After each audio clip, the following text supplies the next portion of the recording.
If Iran does not stop its nuclear buildup and does not continue to have this rhetoric that is so anti-Semitic and so goes against Israel's survival, Israel's being boxed into a corner. Do we want that to happen? Of course not. As I said, Israel is looking for peace. Israel's not looking for war. People have this misconception of what Israel is all about. Israel does not want to lose its next generation and the next generation to war. And Israel will bend over backwards to do everything to live in a peaceful environment. But when you look at Israel's neighborhood, it is surrounded by bullies that want to deny its very existence. So we want Israel to have options. We don't want Israel to be boxed into having to defend herself. But I believe in Israel's right to defend herself. I'm sorry, let me see. Yes, sir. And I was over here, right? The green, I think, yes. We'll go with her. And then, sir, you, the one who's nodding. And then you, sir.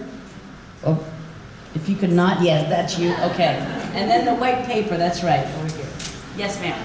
So if you could project so we can all hear. My name is Ileana. I'm from Iran. I was born in Iran.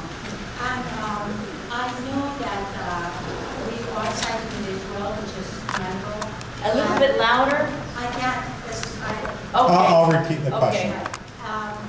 But we know that a nuclear Iran is as dangerous, if not more dangerous, to the neighboring countries, to all the Arab nations, because Iranian government is Shia Muslim, and they want to expand Shia religions to just widespread universal religion.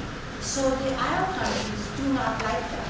Arab countries would see Iran as an aggressor. And so if we stop, I mean, we shouldn't, policy-wise, stop siding with Israel. But when we openly side with Israel only, the nation of Iran would see our gesture as pro-Israeli rather than trying to save them from the misery that they are suffering. And I'm Jewish, I'm Sephardic Jew, but I know that even in the Shah's reign, the general population of Iran was not a representative of the government of Iran. And it's so today. So I think that our policy... It's hard for me to repeat all this. Okay.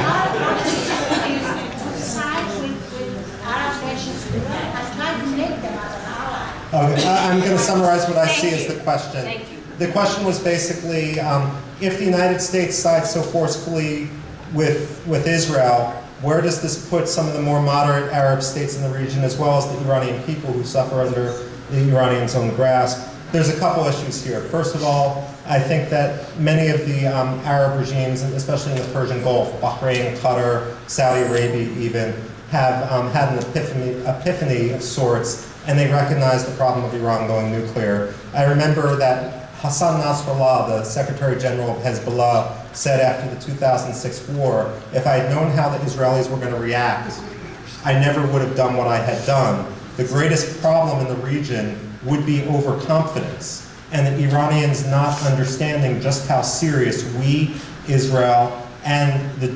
moderate Arab states are about this problem, which is why also I don't think we need to sequence our response, but we need to do it in conjunction with itself. With regard to strong support for Israel, what we don't want to do, in my personal opinion, is ever engage in moral equivalency. We support Israel for a reason. We support Israel because it's democratic. We support Israel because it votes with us. It's a U.S. interest. It votes with us more than any other state in the Middle East. The highest Arab state, Iraq, votes with us only 30% of the time.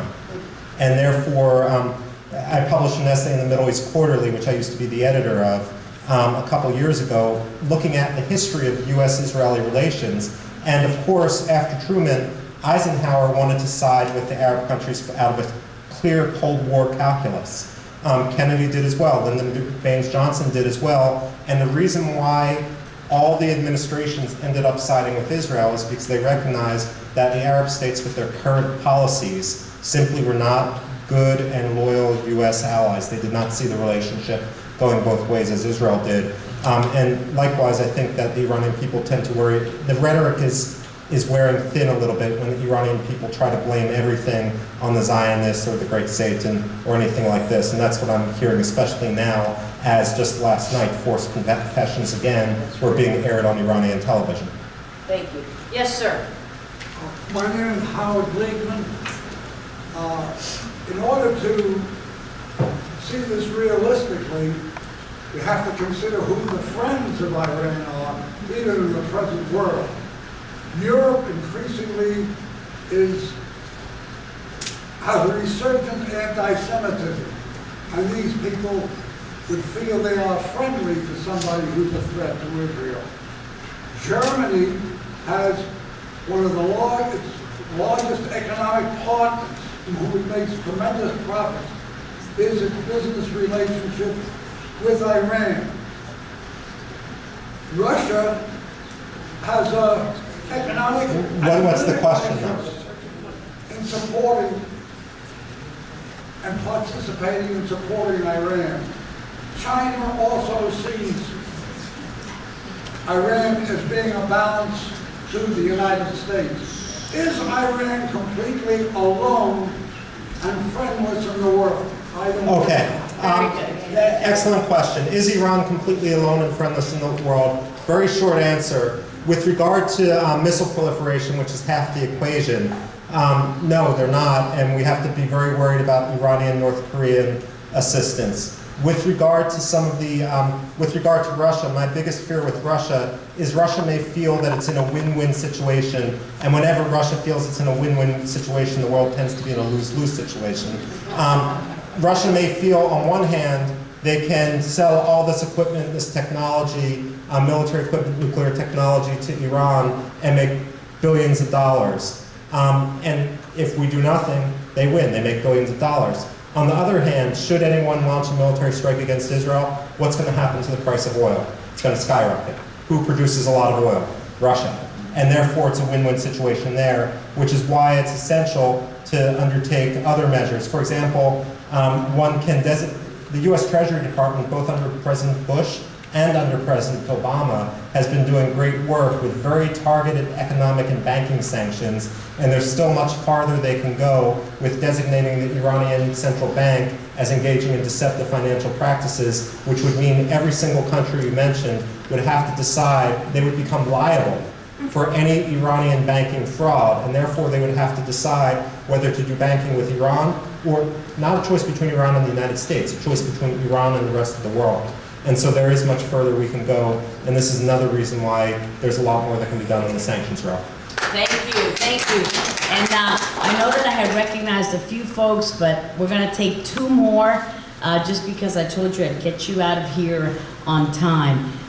Gentleman in the green who was wearing pulling up the white sheet, and lady in khaki, and then we're going to wrap it up. Micah will stay here for just a few minutes to answer any individual questions, and I'll be saying bye to him, and I'll be at the blood bank. I wanted to remind those of you who came a little bit late that Temple Emmanuel, its Young Leadership Division, is hosting a blood drive and bone marrow testing.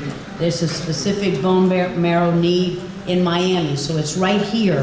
So if you can give blood and if you can get tested for bone marrow, that would be a wonderful thing. I will do so after this. Yes, sir, and then yes, ma'am. Just Martin, Thank you. I've heard you interview a congresswoman who was speaking about the former, shall we say, or former year, the president of Honduras being kicked out, and he was about his democratic election, but that he's abusing that to change the course of democracy. And I appreciate that interview. I heard you speak very eloquently. But my question is, first of all, we're doing a terrible job, I think, of public relations all around the world. What do our enemies, or Iran, North Korea, detractors have to fear from us Why do they have to fear? Obviously, they fear something from us. We know what we fear from them, but do they know? Do we know what they fear from us that makes them so offensive? I think tyrannies fear freedom.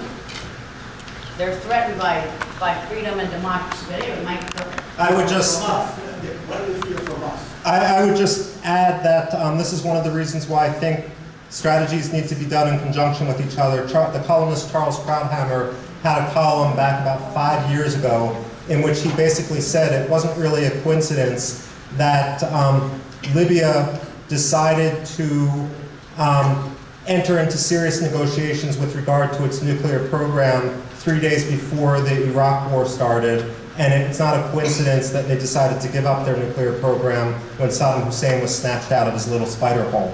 That sometimes the ability to prepare for something worse, even if that's the worst case scenario and we don't want to go there, actually is what makes diplomacy successful for the reasons which you say. The issue of credibility in diplomacy is extremely important. Thank you so much. All right. Boy, I hope it's a good one because you're our wrap-up question. How about that for pressure? Carol Plato. I'm surprised nobody asked this question before because the settlements seem to be taking so much heat. The Obama administration seems to think that all the key to peace in the Middle East seems to hinge on removal of settlements in the Middle East. Do you believe this is a red herring, or what's your opinion? Okay, the question was with regard to settlements and whether this is a red herring or whether the president should be spending as much time. I was actually quoted in the Jerusalem Post today. Well, personally, and I'm just speaking as an individual, all previous administrations have talked about how a two-state solution and about how the final status has to be negotiated. And this has included the issues, one can call them occupied territories, actually technically under international law, they're much more disputed territories. And it goes into the issue of land swaps and so forth, the stuff of Camp David II under Bill Clinton. My own personal preference is that the president should be working on final status talks as the president of the United States and perhaps acting less as a zoning commissioner for Jerusalem.